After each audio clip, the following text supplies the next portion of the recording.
क्या आप जानते हैं गोला बारूदी शस्त्र और तोप मुसलमान ही भारत लेकर आए थे। बाबर के आने से पहले भारत में गोला बारूदी हथियार कभी भी इस्तेमाल नहीं हुए थे। अगर मुसलमान भारत नहीं आते तो ये देश टेक्नोलॉजी में काफ़ी पीछे रह जाता। दुनिया की पहली मिसाइल टीपू सुल्तान ने अंग्रेज़ों के खिलाफ बनाई थी, जो एक सच्चा मुसलमान था।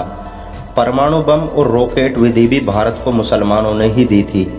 मुसलमानों के बगैर दिल्ली और आगरा जैसे शहरों की खूबसूरती आपको देखने को नहीं मिलती। मुसलमानों ने ही दिल्ली को सबसे पहले अपनी राजधानी बनाया था। ज़्यादातर मुस्लिम हुक्मरानों ने दिल्ली से अपनी हुकूमतें चलाई थी, जो आज तक जारी हैं।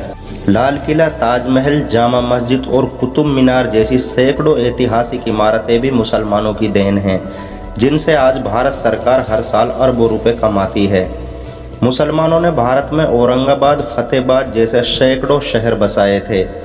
आपको ये जानकर शायद हैरानी हो कि अगर मुसलमान भारत न आते तो आप कीमा, रोस्टेड कबाब और बिरयानी जैसे लजीज खानों से भी वंचित रह जाते।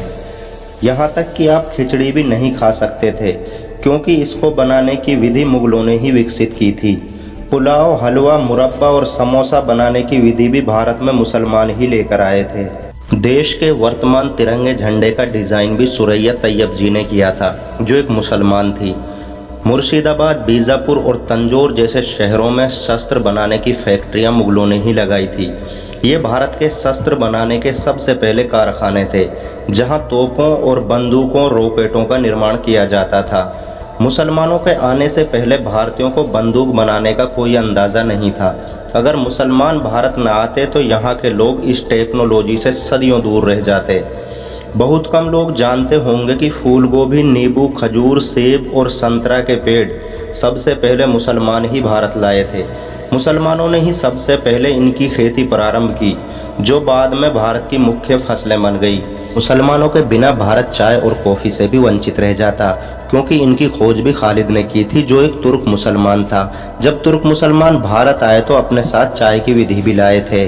साबुन का आविष्कार भी सबसे पहले मुसलमानों ने ही किया था। जब तुर्की के मुसलमान भारत आए तो साबुन बनाने की विधि अपने साथ लाए थे। उससे पहले यहाँ के लोग रेत का इस्तेमाल करते थे। दुनिया के 7 अजूबों में ताजमहल भी आता है, जिसको शाहजहां ने बनवाया था, जिसे देखने के लिए पूरी दुनिया के लोग आते हैं। अगर मुसलमान भारत न आते तो ये देश अंतर्राष्ट्रीय पहचान से वंचित रह जाता। मुसलमानों की हुकूमत में भारत सोने की चिड़िया कहलाता था। मुसलमानों के बगैर भारत को परमाणु संपन्न देश बनने में कई दशक लग जाते, क्योंकि भारत को परमाणु बनाने वाला डॉक्टर APJ अब्दुल कलाम भी एक मुसलमान था। मुसलमानों के आने से पहले भारत सैकड़ों रियासतों में बटा हुआ था। मुसलमानों ने ही आकर अखंड भारत का निर्माण किया था। आपको ये जानकर शायद हैरानी हो कि इंकलाब जिंदाबाद का नारा सबसे पहले एक मुसलमान हसरत मोहानी ने लगाया था। मुसलमानों ने ही भारत में सबसे पहले कानून व्यवस्था को स्थापित किया और दलितों पर हो रहे अत्याचारों से दलितों को मुक्ति दिलाई थी। मुगलों की हुकूमत में दलित पहली बार सरकार का हिस्सा बने थे। बहुत कम लोग जानते होंगे कि 1873 ईस्वी में अजीमुल्ला खान ने ही मादरे वतन भारत की जय का नारा दिया था, जिसे तथाकथित राष्ट्रवादियों ने बाद में भारत माता की जय कर दिया और फिर इसे बोलने वालों को देशभक्ति का सर्टिफिकेट बांटने लगे।